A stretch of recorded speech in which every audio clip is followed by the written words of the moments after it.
32 वर्षांची उमा पवार ही अंगणवाडी सेविका म्हणून अहिल्यानगर येथील चिंचोळी पाटील येथे काम करत होती।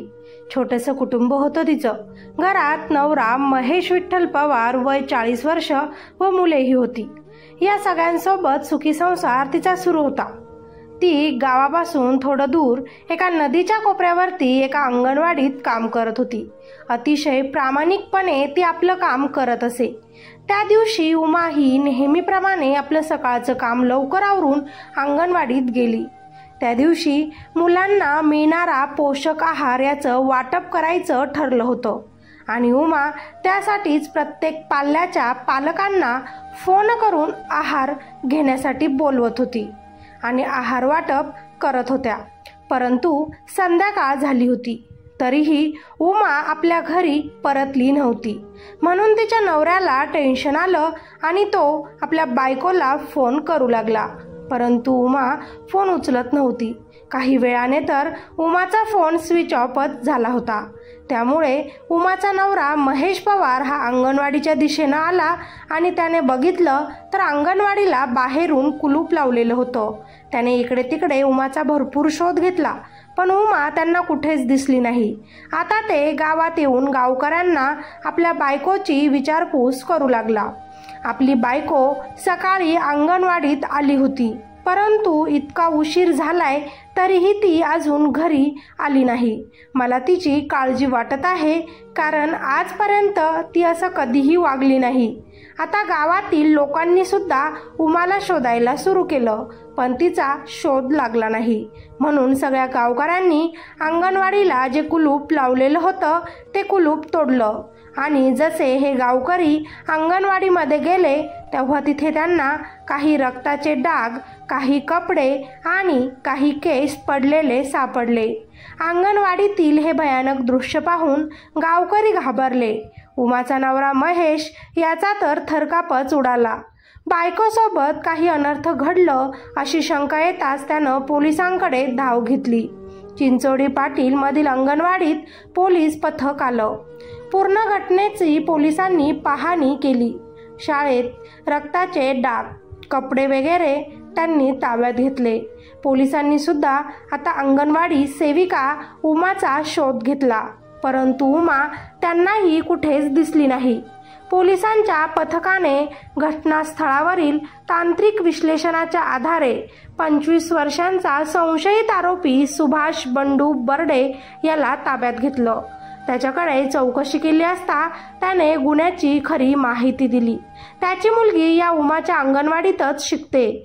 त्याला सकाळी अंगणवाडी सेविकाचा म्हणजेच उमाचा फोन आला होता। मुलीचा पोषण आहार अंगणवाडीतून घेऊन जा असा तिने त्याला निरोप दिला। त्यानुसार तो पोषण आहार आणण्यासाठी तिथे गेला होता। अंगणवाडी सेविकेला म्हणजेच उमाला तिथे एकटं पाहून त्याची नियत बिघडली। तो बाहेर येऊन आधी इकडे तिकडे बघून घेतो की कुणी दिसतं का, पण अंगणवाडीच्या बाहेर त्याला कुणीच दिसत नाही। म्हणून त्याने आत जात दरवाजा बंद केला आणि त्याने त्यांच्यावर अत्याचार करण्याचा प्रयत्न केला। मात्र उमाने विरोध केला। तिने आरडाओरडा करायला सुरू केलं, त्यामुळे दोघांमध्येही झटापट झाली। उमा नकार देत होती, ओरडत होती हे पाहून त्या नराधमाला राग आला आणि रागातच त्यानं उमाचे डोके भिंतीवर आपटले आणि तिच्यावर बळजबरीनं अत्याचार केला। त्यामुळे उमा गंभीर जखमी झाली आणि तिचा मृत्यू झाला। त्यानंतर रात्रीच या आरोपीनं पुरावा नष्ट करण्यासाठी उमाचा मृतदेह अंगणवाडी शेजारील नदीत फेकून दिला। या घटनेमुळे गावकरी प्रचंड प्रमाणात चिडले होते, त्यामुळे रस्ता रोको आंदोलन देखील केलं। अंगणवाडी सेविकेला न्याय मिळवून देण्यासाठी सगळ्यांनी खूप प्रयत्न केला। गुन्हेगारांनी सुद्धा आपली नियत फिरल्यामुळे आपण अत्याचार केल्याचा गुन्हा कबूल केला। सगळी खरी माहिती त्यानं पोलिसांना सांगून दिली। आपण मृतदेह कुठे फेकला हे सुद्धा त्यानं सांगितलं। त्यामुळे मृतदेह पोलिसांनी ताब्यात घेतला आणि पोलिसांनी त्या आरोपीला अटक केली। पण फक्त अटक करून उपयोग नाही, अशा नराधमाला फाशीची शिक्षा ही व्हायलाच हवी, कारण उमाच्या मागे तिचा नवरा, तिचे मुलं होते। तिच्या जाण्यानं तिचं कुटुंब तुटलं गेलं. ती फक्त तिच्या मुलांचीच आई नसून अंगणवाडीत शिकणाऱ्या दुसऱ्या मुलांची देखील आई होती. या नराधमाने त्या सगळ्यांनाच मुलांना पोरकं केलं. वासनेच्या आहारी गेल्यामुळे या कलियुगातील माणूस कसलाही विचार न करता मनाला येईल तसंच करतो. महिलांची सुरक्षा ही कुठेच नाही, ती कुठेच सुरक्षित नाही. ज्या आशेनं उमा घरातून काम करण्यासाठी निघाली होती, अगदी प्रामाणिकपणे तिने आपलं काम केलं सुद्धा, पण त्याचं काय फळ मिळालं तिला? एका नराधमामुळे तिला स्वतःचा जीव गमवावा लागला.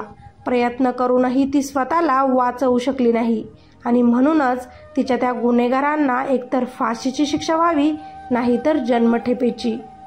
परंतु आपल्या न्यायव्यवस्थेमध्ये लगेच शिक्षा होत नाही आणि म्हणूनच गुन्हेगार हे वाढत आहेत. आजही तिचा गुन्हेगार फक्त पोलीस स्टेशनमध्येच आहे, पण त्याला फाशीची शिक्षा झालेली नाही.